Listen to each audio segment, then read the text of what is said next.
I'd like to welcome you to the talk tonight, and I thank all of you for coming.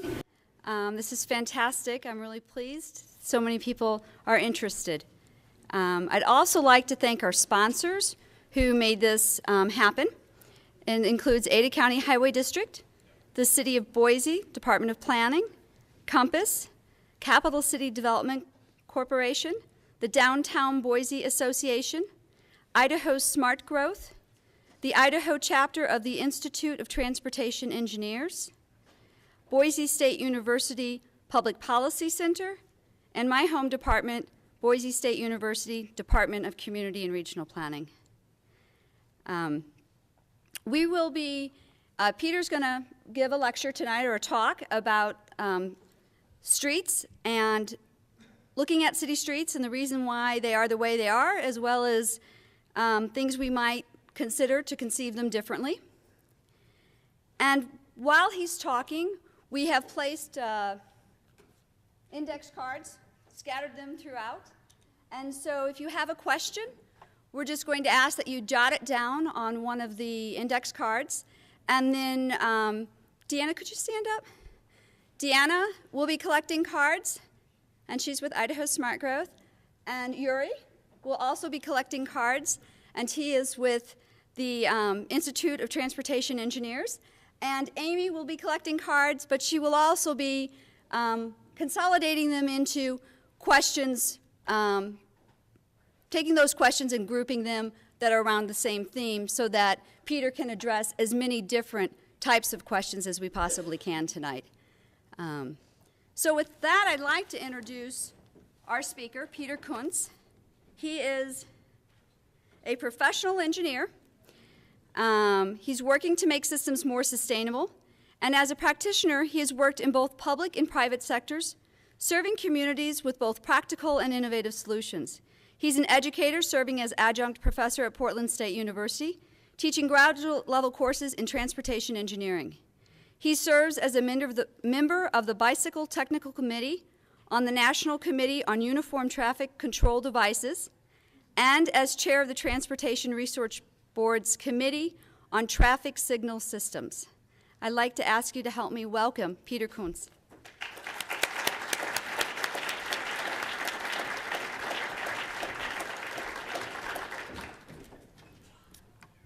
Well, good evening. Everybody hear me okay? All right, great.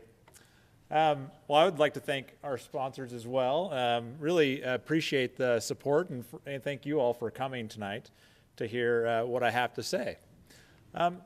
So this talk really is a culmination of several years of thinking about streets and thinking about why streets are the way they are, as Susan mentioned. I think the notion of what our streets are doing today and what they'll do tomorrow is something that is in flux.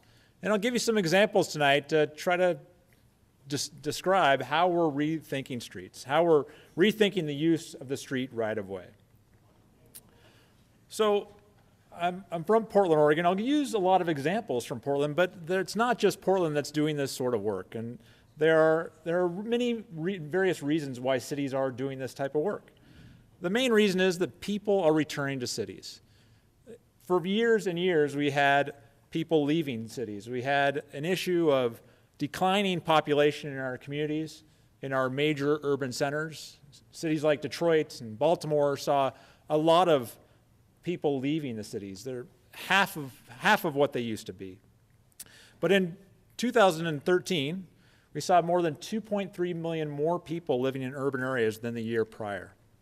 So how do we deal with that growth is really the answer, the question, and I'm hopeful to give you some answers tonight. How do you deal with the growth of the people that are coming back to the cities, whether it be the baby boomers or the generation that's now coming into age? And of course, at Boise State University, you have to think about the students that are coming into this community as well. And it's not just Portland. It's Portland, New York City. Actually, just before this, the talk, I talked to somebody mentioned the High Line, and the High Line in New York City is a fantastic example of repurposing right-of-way, in this case not a street, but an old rail right-of-way, into an area that turned into a park, and this sort of development happens throughout that city of New York City with all the different activities that are going on there. It's also happening in Boise. As I did work here as a consultant several years ago, these sorts of buildings were coming online, and this sort of scale was happening. And it's really fantastic to see, as traffic engineers, our existing standards are not set up to deal with the density that's created by this sort of influx of population into our urban centers. For 30, 40 years, we've been dealing with that people leaving the cities, and now this is a change in a different direction. And we got to rethink the way in which we've designed streets to accommodate that sort of growth. Outside of the engineering realm, we got to think about how we make spaces, and it's more of the architecture elements of this and more the city placemaking. And so how do you make great spaces for them, and how does that then influence what you're doing in the street right away? So I'll talk about that a little bit tonight as well. We want to try to capture what are these performance measures? How do we know what we're doing is making better cities? And again, it's not just Portland, it's not just New York City. Boise's been doing this for several years. So some of this is not new to you. It's just reinforcing maybe what you've done in a public plaza and reapplying it on city streets. New York City has seen rapid changes in the last 10 years, whereas in Portland, we've been doing this for the last 30 years. This is one of my favorite examples from New York City, where the street right-of-way is 70 feet wide from curb to curb. And the engineering design was very simple. The engineer would communicate to the maintenance crews, go put in 7 equal lane widths of about 10 feet. And that's the design. What that doesn't do is address the various modes. It essentially just looks at the street as a way to move cars or store cars in this case. And here's another example that taking a picture from the High Line looking down. Those are equal lane widths. We have a fire lane, very simple design. From an engineer and an efficiency standpoint, I love that. I love that I can just have that be the design and I can put my feet up on the desk for the rest of the day. That's a perfect situation for an engineer. But our city leaders are asking for more. They're asking for ways in which we can get more people, not just cars, moving in the city. We want to get people to their destinations, not just moving the cars through the city. So a classic re-look at this city street is to figure out, is there more we can do? Are there things that we can do for people on bikes? Is there ways we can make buses faster? And so New York City has taken a close look at that. And so as we started to talk about this with our various city partners, whether it be Portland or New York City or Philadelphia or Boston, we found that we were all looking at these sorts of multimodal solutions. We were trying to define whether a bikeway would make sense on the left side of a street or not. What can we do for moving transit? Transit costs money to provide that service. How do we make transit faster so it's a less cost solution for the city, for the transit agency, for the public? And so this is a great example of spending a little more time, a little more engineering knowledge, and really trying to think carefully about how we remake the city. So the bike lane shown here on the left side really provides an added level of protection. We have on-street parking. We still want to make sure that we get access to the buildings that are along this corridor, but certainly thinking about where we put parked cars. If we put parked cars away from the curb, that provides protection for the bike lane, provides a safer street. In fact, in this case, the transit lane is a bus-only lane, so that makes a faster transit service. So we those sorts of aspects. But we don't just think about buses and bikes, we think about the pedestrian realm as well. And so we can provide a safer pedestrian facility if we give them less of a distance to cross the intersection. And all this, and we may even make it better for cars as well by shortening the amount of time, shortening the amount of green time that happens to intersect this street by only needing to cross the pedestrian from this curb to the other curb. So we shorten those distances and we can improve the capacity of the amount of green time for all the vehicles along this corridor. So this example on First Avenue in New York City is something that we saw as a case study that we took and said, well, gosh, we really need a design guide. We need a design guide that addresses these things. Our existing ways in which we are doing things in cities was not sufficient. So the National Association of City Transportation Officials got together to say, all right, let's compare notes. Let's see what's happening in New York City. Let's talk about what's happening in Portland and put this into a guide. And so this is the NACTO, an example from the NACTO Urban Street Design Guide. And that's the subject of my talk tonight, is to how we're remaking streets is to think about them differently, to put that in a guide and then determine what works and what doesn't. And so that's examples that I'll provide throughout the evening.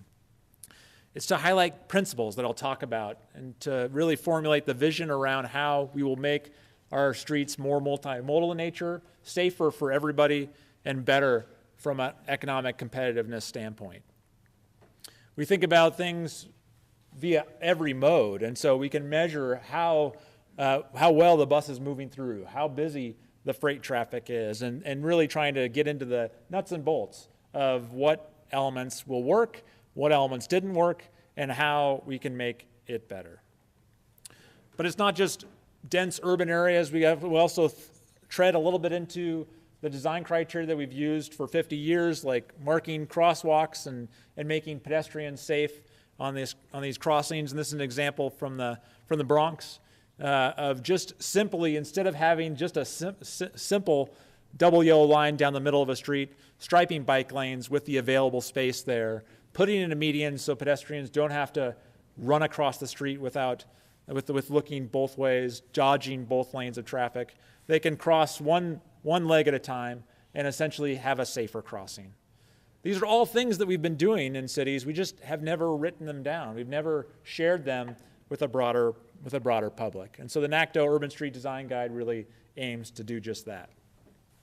It identifies various elements in the design space. So going from the picture on the left to the example on the right, thinking about things in terms of codifying what are maybe illegal behaviors.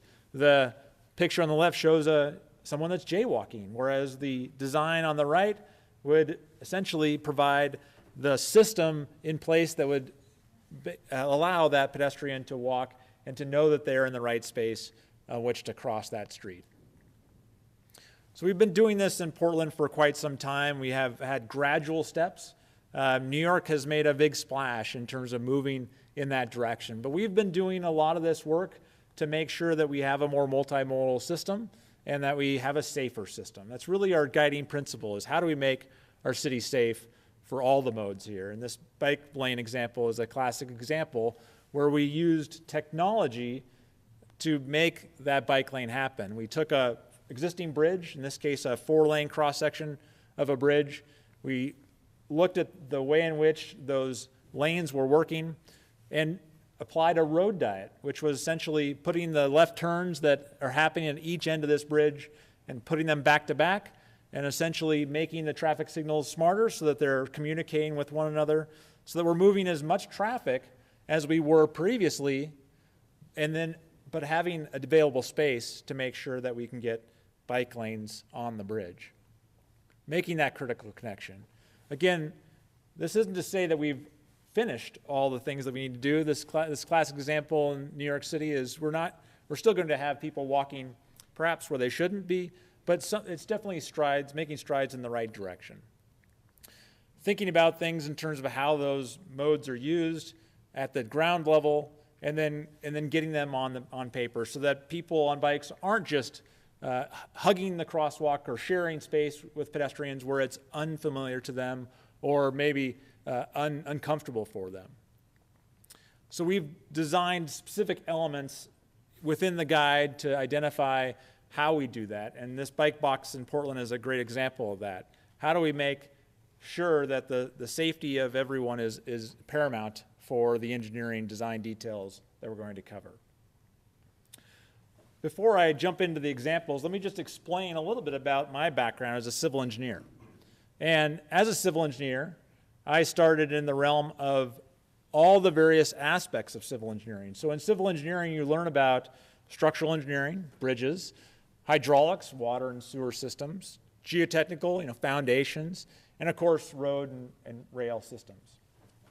And in all those systems, if you think about it from what is the core mission of an engineer, in all those systems, structural, water, and foundations, We never want those systems to fail. We never want a bridge to fall down.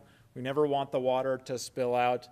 And so we have this overarching philosophy. Apollo 13 is my classic example of we don't ever want to have a problem. We don't ever want to hear that call from the space, from the module that we have a problem. Failure is really not an option with engineering. That's what we're taught in school. That's what we're taught. That's what I was taught at Oregon State so many years ago. And we have a definition of failure. Clearly, this example from the Skagit River Bridge is an example of failure. Classic example of we never want this to happen. And again, you can say that for foundations, you can say that for water systems, and we've said it for traffic and transportation systems for the longest time as well. We never want that to fail. Key to that definition of transportation failure is what is that metric that we're using? The metric we're using, that we've used for so long in transportation, is delays of 80 seconds per vehicle at a signalized intersection. And that's defined in the Highway Capacity Manual 2010 edition. The delay of 80 seconds is really per vehicle is where I want to focus. Is that the right measure? So think about that for a second. 80 seconds per vehicle. In a big city, is that truly achievable? Can you assume that the system is never going to fail? We have planning and policies now in Portland, and one of the aspects that we've seen is this move towards not only just mobility, but also thinking about it from a climate change aspect. And within that climate change work that's happened at the region, we've talked a little bit about transportation hierarchy and what we need to do for the various modes and what modes need to be prioritized to make sure that we get the most out of our transportation system. And in that transportation hierarchy, the planning has identified that pedestrians should be at the top of that hierarchy. They're the most vulnerable, so from a providing for them, you need to think about pedestrians, put them on the top of the list here. Of course, bikes, public transit, commercial vehicles, and thinking about this picture here on the left, this is one example where I think we've done just that. We haven't really focused on 80 seconds delay as the metric, although we haven't had to because this isn't a very busy intersection. But if you put pedestrians first, you obviously have sidewalks and you provide for a nice crossing for them. If we think about bikes, then second, in this case, we've taken a full lane and a travel lane. It used to be 2 auto travel lanes, and we've made one of those dedicated for bike traffic. Public transit, we have that covered. We have an intersecting rail line, so we have that well done here at this intersection. And then commercial vehicles, freight along the parking lanes, we provide for loading zones. And lastly, we provide ample capacity for the single-occupancy vehicles. Again, given that 80 seconds delay is our metric, we actually achieved that at this particular intersection. My point with this slide is to make sure that we're using the right-of-way effectively, that we're accommodating the various modes, but then also prioritizing the modes that are consistent with our policies. And I think that's where sometimes engineers get it wrong. We think about failure, we think about factors of safety, and we don't always think about the various modes that we're going to try to prioritize based on the policies, based on what our elected leaders have said that we should be prioritizing. So let me get back to that performance measure. Delay per vehicle is what we use today, as I mentioned. If we think about that transportation hierarchy and moving more towards a multimodal system, one of the simple things to do is just think about delay per person and not just vehicle delay.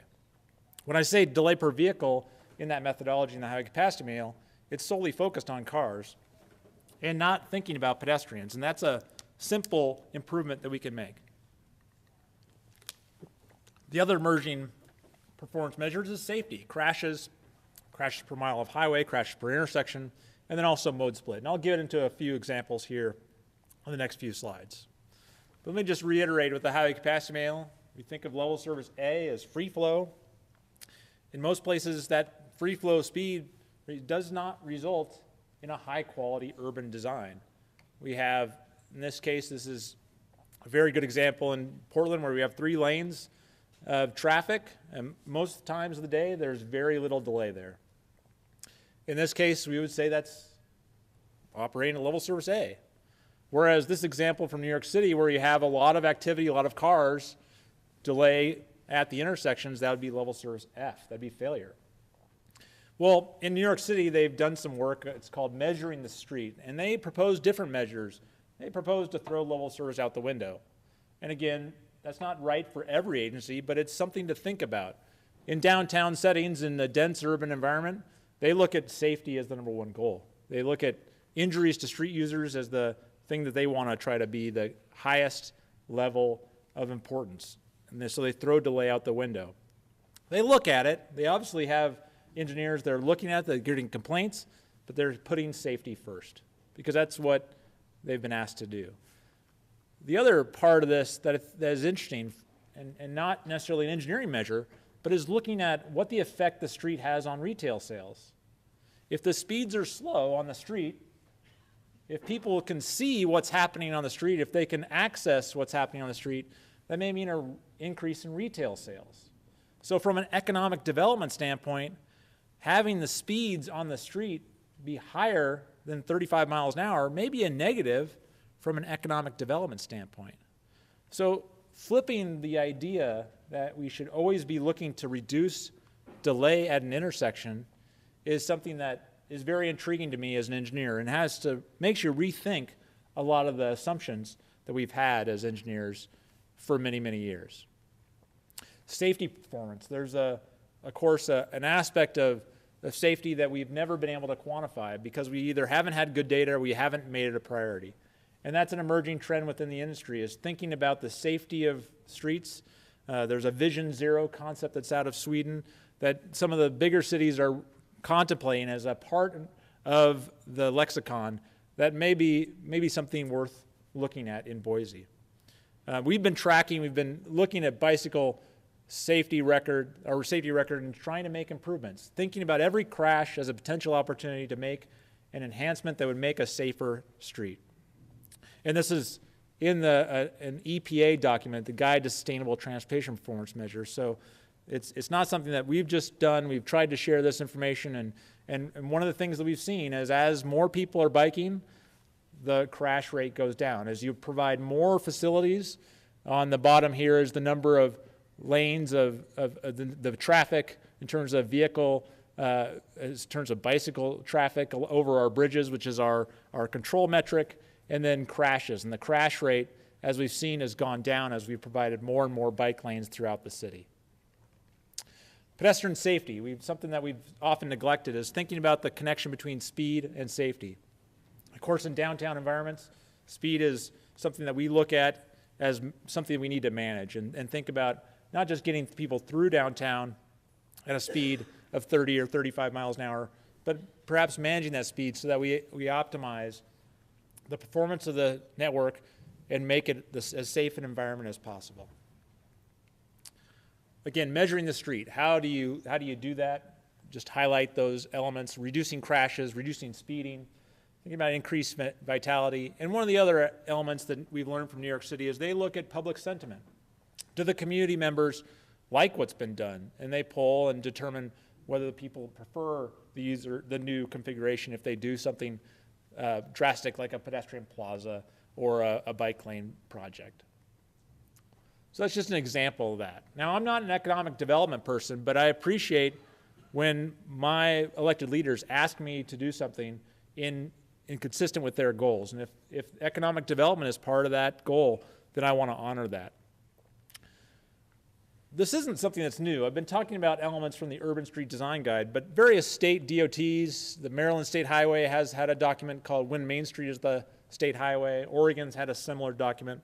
It's not necessarily new. It's just that big cities are applying these more rapidly than they have in the past. And even the Federal Highway Administration provides guidance on how you'd use flexibility in highway design guides.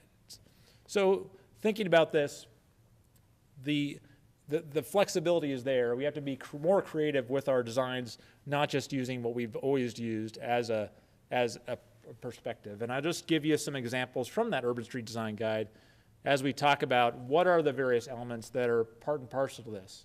How do we change our streets? And I think part of this is a recognition that high-quality design for city streets and intersections relies on a keen understanding of the analytical processes and assumptions underlying those technical decisions that shape streets. And I'll go into a few of those examples here in the next few slides. The key message is design control should work towards your intended outcome, not against it. Our practice in traffic engineering, I'll go back to that performance measure we've always used, a level service, is to study the peak 15 minutes of the entire day of traffic. So that peak 15 minutes represents, if you do the math quickly, 1% of the entire day. We're designing for the 1% of the entire day, the traffic flow trying to move through a street. And so you get streets that are designed that may not need that many lanes throughout the rest of the day. And so that certainly has an effect when the facility is too wide on the pedestrian environment. We have to warn people of pedestrians ahead. Like that's something that you shouldn't expect otherwise. And it's not a very safe pedestrian environment because when the facility isn't used very well, the speed of traffic goes up. So the Urban Street Design Guide emphasizes that streets designed for peak intervals of traffic may fail to provide a safe and attractive environment during other portions of the day. The guide talks about designing for other than the peak hour or the peak 15 minutes that I just described. Thinking about it, I'm not going to throw mobility out the window. Certainly in the AM peak hour, people need to get to work. But we want to focus on the noon hour. How does the noon hour work for everybody? Are speeds managed so people can walk across the street to get lunch? And then at 8 p.m., if people are returning to cities, how does that work for a sidewalk cafe that's being built or being occupied next to the street? So thinking about this more holistically than just focusing on our design hour or design 15 minutes. We got to think to the future as well. Oftentimes we look at the future and say we have to accommodate growth in traffic of 30 years. What we're finding now is that the baby boomers that are returning to the city, my kids, I wonder about whether they'll even want to drive. So we've seen that in some of the data. We've seen projections, these projections, straight line projections. That's what I've always applied as an engineer, is straight line projections of 2% per year, and you just grow that traffic. And just like your stock portfolio, you expect 8% growth and you'll be fine in retirement, right? What we found in the last few years is that volatility is changing the way we have to think. And so these trends, it's not that we're always growing traffic on every facility. The trend may be in the opposite direction. We have to be cognizant of what the future holds for the people that are coming after us. What is going to be the price of gas in 2050? I don't know that answer. You can ask your favorite travel demand modeler what that is. They don't have that as an input into their model. And in fact, Washington State DOT just said, look, we believe that the forecast is actually going to be down over time. We think it's not going to continue at that straight line growth. Now, I don't know what that is in Boise. In fact, I don't really have a perfect crystal ball to know what that is in Portland either. But I do know there's uncertainty there. And so thinking about it from a 30-year perspective, we should think about, are we designing our streets in the appropriate manner? In Portland, we have that climate action plan I mentioned. And so one of the things we've done is looked at our existing. How are people moving around today? And what we found was we measured was that depending on who you ask, it's 6 to 8% of the people are using bikes to get around. In this case, this is the commute mode share, so going to work. 4% are walking, 66% driving alone, and 15% transit. Now let's look ahead. If you think about the climate action plan and all the progressive goals that we want to try to apply, what is that we're going to try to achieve in the future? What would make sense from a city standpoint, especially when we have a city that's built out, and we don't have a lot of new space for new roads? Okay, how do we get people to where they need to go? And so in the future, we're looking at some ambitious goals. An aspirational goal of 25% bike mode split, on par with some of the European cities that are really where bikes are dominant throughout the commute mode share. Now, that's an aspirational goal. Do I think we're going to get there? I don't know. But if you set that as your goal, then it starts the engineers thinking, maybe I need to redesign that. Maybe that 4-foot bike lane that I put on the street isn't going to be sufficient to get all those people to where they need to go. Maybe not having a bike lane isn't the right answer. Maybe trying to carve out some space. Maybe having 12-foot lanes for vehicles, maybe I can make those 10 feet because those seem to work just as well as anything else. So thinking about that differently. Transit mode split. Portland's always been a leader in transit. one of the questions I had was, gosh, 25%, we're not even doubling it. Why are we not doubling transit in the future? And the answer is, transit is expensive. We have to run the buses. We have to pay the drivers. It's very expensive. Asking people to walk and asking people to bike, a lot less expensive. The maintenance of the sidewalk in front of my house, it's 100 years old. The maintenance has not been done for 100 years.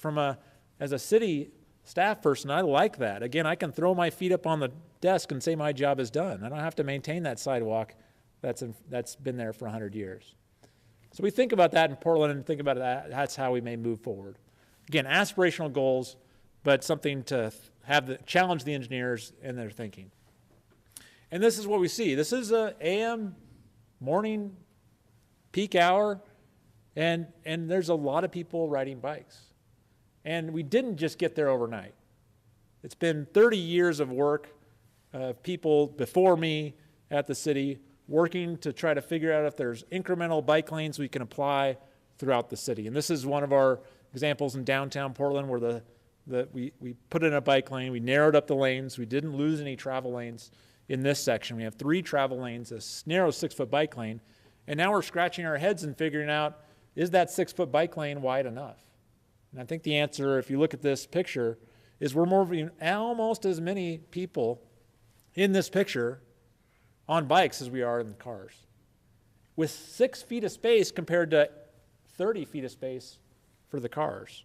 So from an efficiency standpoint as an engineer, I tend to think, can we do better with the existing right-of-way? We're not going to move this building or this one. So how do we make that more effective? So let me end or start moving towards that conclusion with a case study from Portland. And this is one of my favorite ones. This happened long before I joined the city, is the Hawthorne Bridge. And the Hawthorne Bridge, when I was a kid growing up in Portland, had a narrow 3-foot sidewalk, really designed in an era where nobody would walk across the bridge. We really didn't think of the pedestrians back then. Of course, there were no bike lanes. And in fact, you can see that this is 2 lanes in each direction on the bridge. There was 2 lanes here, and this is basically like an urban freeway off-ramp. This used to be just yield here, and you could just roll right onto the bridge.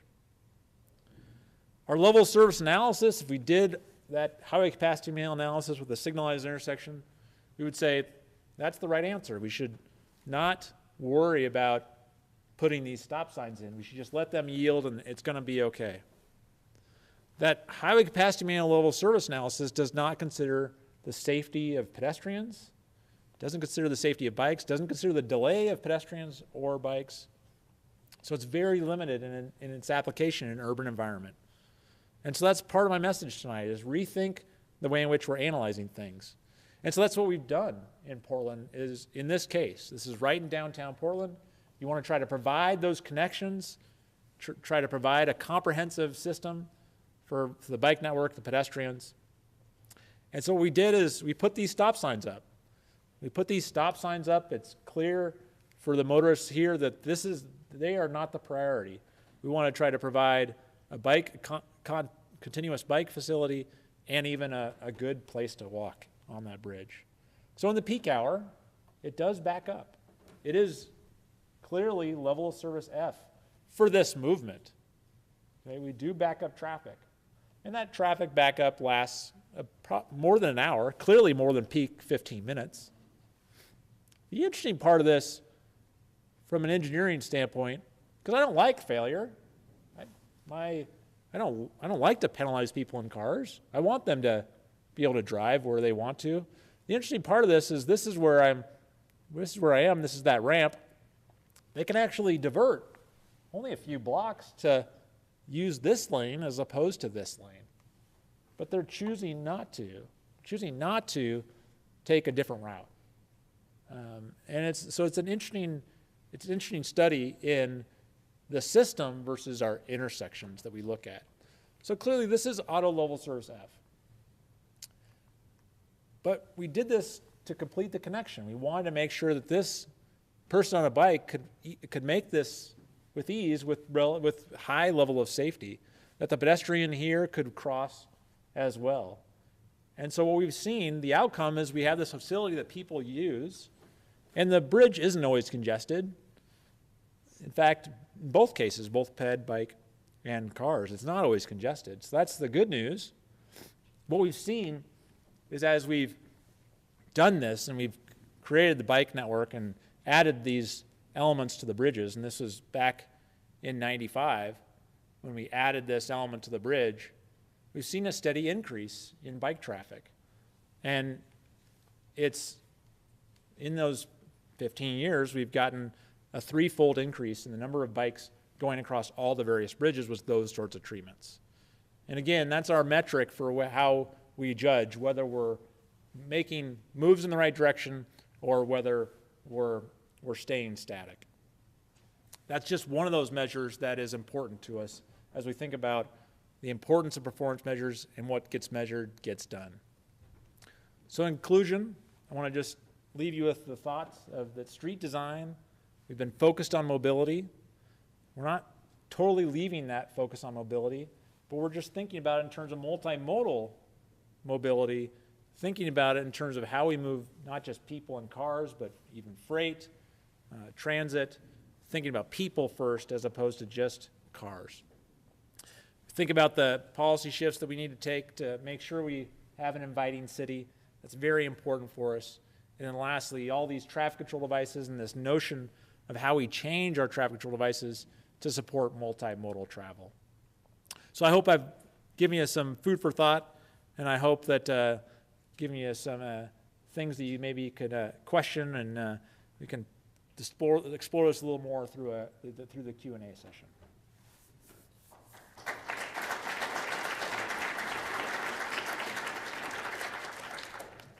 Thank you, Peter. Just a reminder, if you do have questions, grab one of the 3x5 cards and simply pull it up, and your Indiana will be coming around and picking those up, or if you're in front of it, the first two questions both deal really with the social environment. The first one is, based on social media, adding bike lanes seems to increase resentment of and towards bicyclists by drivers.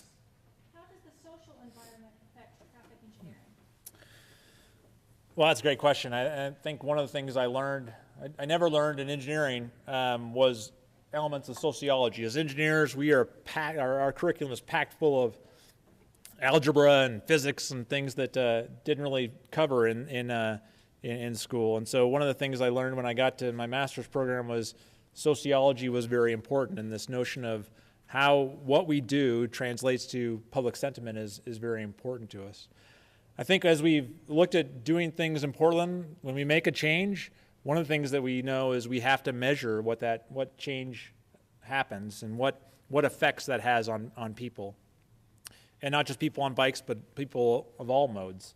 So we do a fantastic job of measuring what those changes are. We identify what the changes in traffic volumes are, whether there's changes in travel times, so that when the sentiment goes negative, we can explain to them. It's not based on the number of lanes you should judge us on. It's based on the travel time performance. Sure, it may end up that you are stopped at this signal, but look at it from a to B standpoint, not just the delay at the signal, but throughout an entire system. And so we've done a lot of work in that area of how do we measure things and how do we report back to the public, because the public is watching, and anything that we do is something that we have to be able to explain how it affected their lives. And transportation really is very personal to people, and they get passionate about it. And that's one of the reasons that I love this profession, is that people do care about what we're doing. It's on the forefront of their minds. And a related question. You talked before about your post-change data, and you looked at public sentiment. Do you have data concerning sentiments both before and after design change occurred?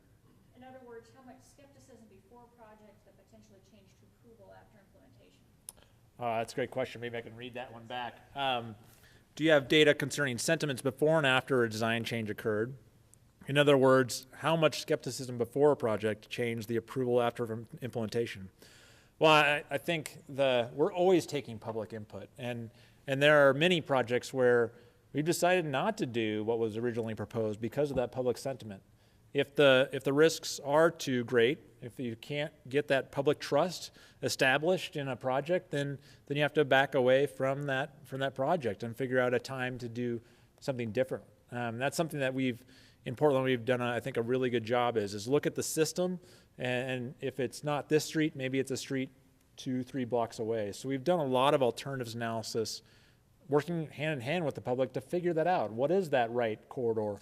What works best for all the different modes, and are there trade-offs we can make to make sure that we're building trust within the community? But that's really hard in this era of limited government and anti-government sentiment. I think we haven't always solved that problem. We don't always build public trust. That's something that you can't always do. You can't always meet everybody's needs. You have to think about the overall whole of the community. This next one is long, so I'm going to paraphrase. But basically, what was the tipping point that inspired the changes in Portland, and what should we be looking for or waiting for locally to really start investing the time and the dollars to make some of these changes? Do we wait for public demand, or what are some of the other things we should be looking for? Boy, the question was, tipping point. Where do you make that change? And I think the nature of that is really determines on the political leadership. In Portland, we've had a long history of political leadership that's been multimodal. Everyone has been pretty supportive of pedestrian and bike infrastructure. In addition to transit, we've had a long history of working to make the transit system better. So I think that's part of that is you have to have the political leadership, the will to make those changes, and then have, again, the right measures to make sure that you're identifying what incremental changes lead to big successes. And that's something that builds over time. I think change isn't overnight. And so we've had projects where we take a wait and see approach. We explain that we're going to continue to monitor it. But certainly, sometimes those projects take years to come to fruition and make sure that you deliver on that investment that you've made. So, in some cases, I'd say you have to be very patient. But in this era of social media, that is hard. That is very hard because people want reaction quickly. We've tried our level best to make sure that we give it a chance, and we give it a fighting chance to make sure that those new projects or innovative designs work. And so we've borrowed a lot of examples from different communities across the country and seen what they've done and determined whether they would work for our applications. So I'm going to combine a couple of questions here that deal with the buffered bike lanes that the Ada County Highway District had a buffered bike lane pilot project earlier this year. A couple of questions related to that. The gist basically is that we tried buffer bike lanes. The project did not continue, got a lot of both positive and negative comment. And what could ACHD do next, or what would be some next steps to move on from there? Well, buffer bike lanes are an interesting topic. It's something that we've done in Portland. We've looked at buffer bike lanes as a way in which to make an incremental change. I think one of the things that, from reading a little bit about your project, we did pretty targeted outreach with business owners adjacent to the project. So we didn't do polling across the city, but we focused on the individuals that were on the corridor and identified whether they felt like the change was an improvement.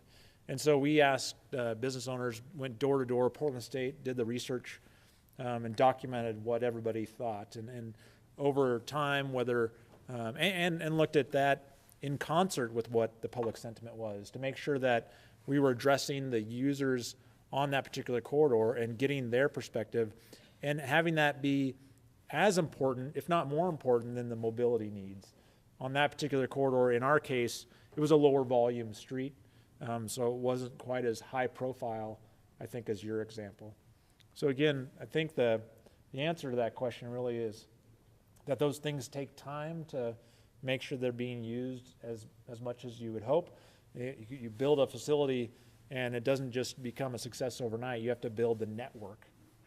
So looking at one facility in isolation from the network, you got to have the feeder, you got to have the promotion and the education systems in place so that people know about the street and know about the design so that they can use it appropriately.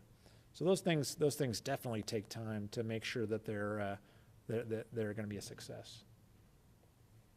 These next couple questions focus more kind of on the actual facilities themselves. First, can you explain the geometry of the bike box? What does it do and how? Well, the bike box, let me just, for those of you that may not be familiar, let me just pop back to that. There's probably a better way to do that.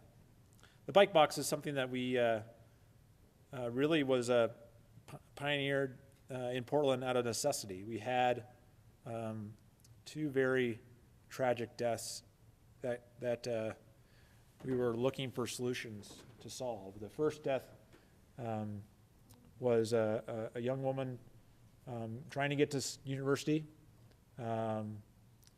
She was just at a standard intersection in a bike lane.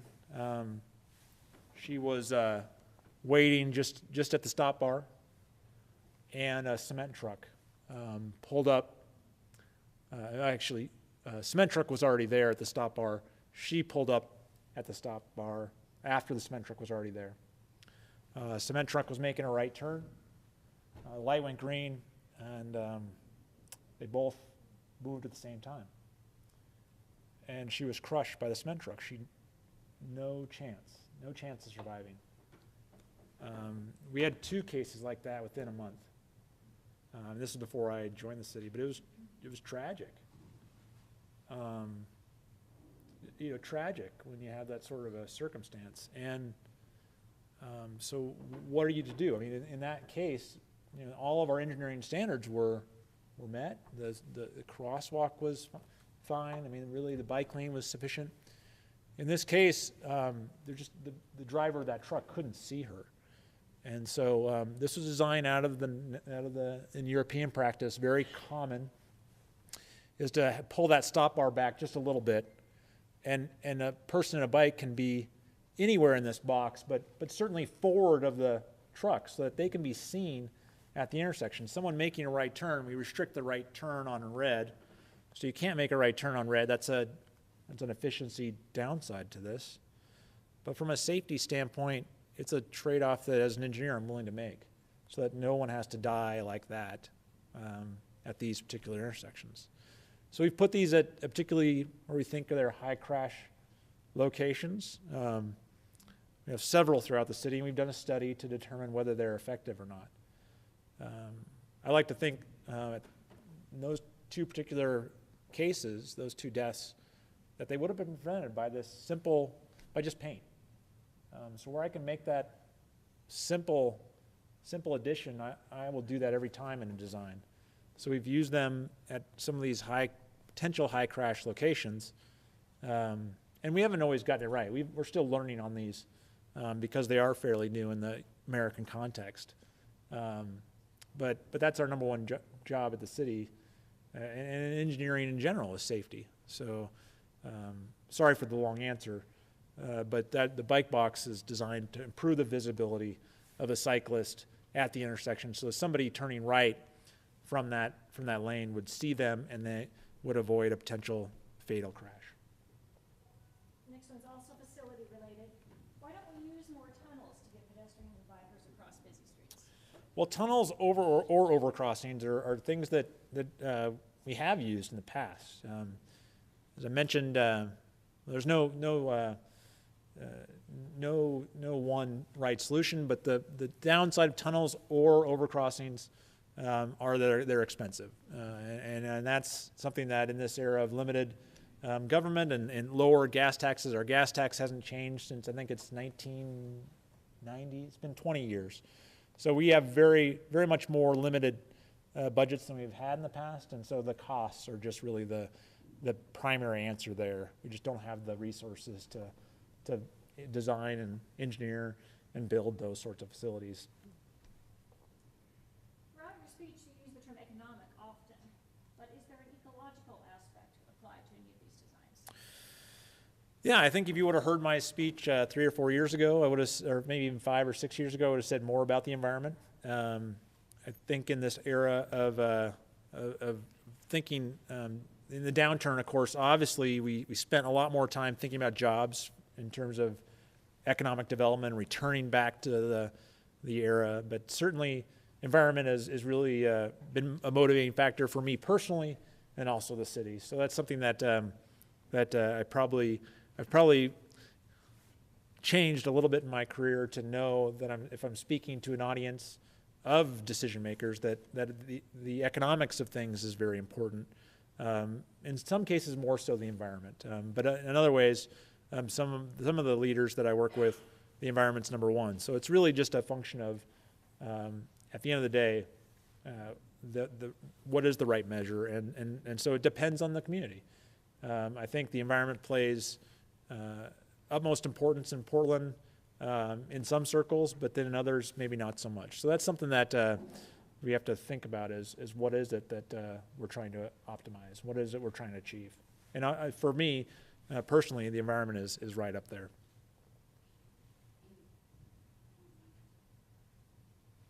Final 2 questions. Boise is changing one-way downtown streets to a 2-way grid. What is your opinion about both from a functional standpoint? Is one or the other better, or one-way is a thing of the past? Boy, that's the one-way, two-way debate. It's a classic debate.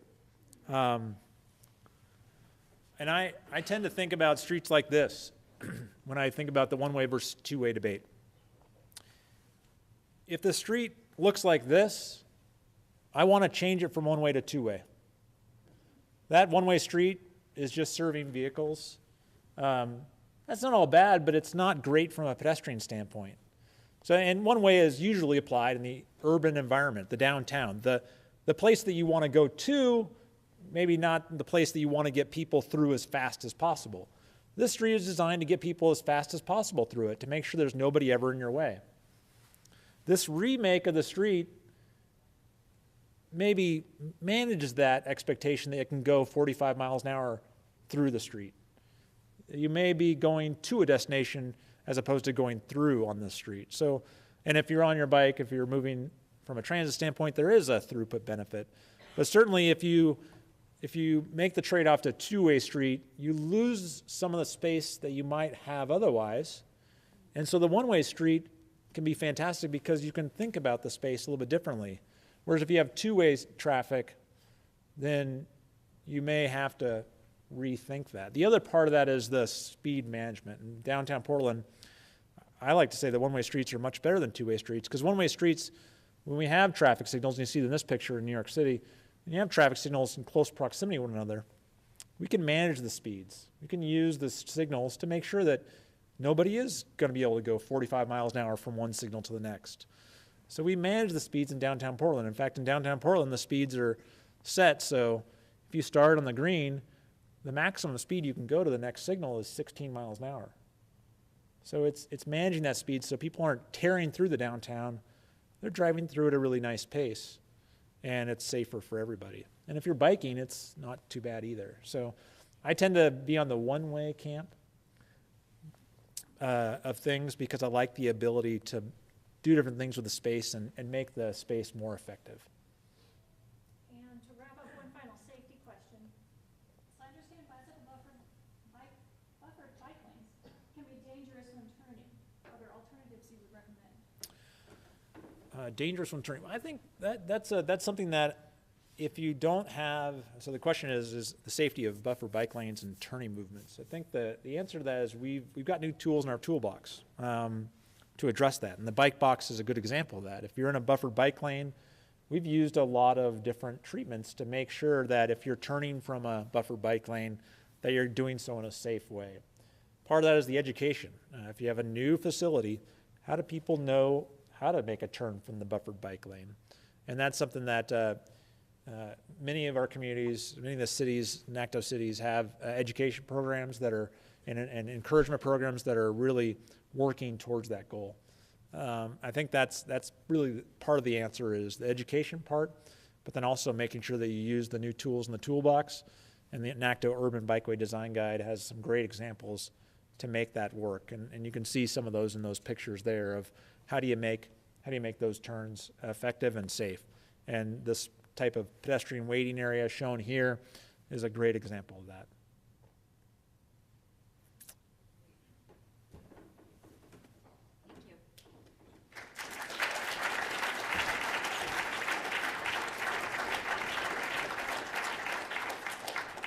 So I'd like to thank everyone for coming out. We did not get to 6 questions. If one of those were yours, please hang out afterwards and please approach Peter. I'm sure he'll be happy to address it. I'm so delighted so many people came out to join the conversation, to listen and to ask questions. I want to thank Amy for doing a fantastic job in managing all those questions from Compass. And I failed to introduce myself. I'm Susan Mason with the Department of Community and Regional Planning at Boise State. And I also want to thank our sponsors once again. This is a collective effort when we have conversations like this. And this is about the chance for us to come together and think more about our community and build a more beautiful Boise. And finally, I want to thank Peter for making the trip out here and sharing his experiences with us. So thank you.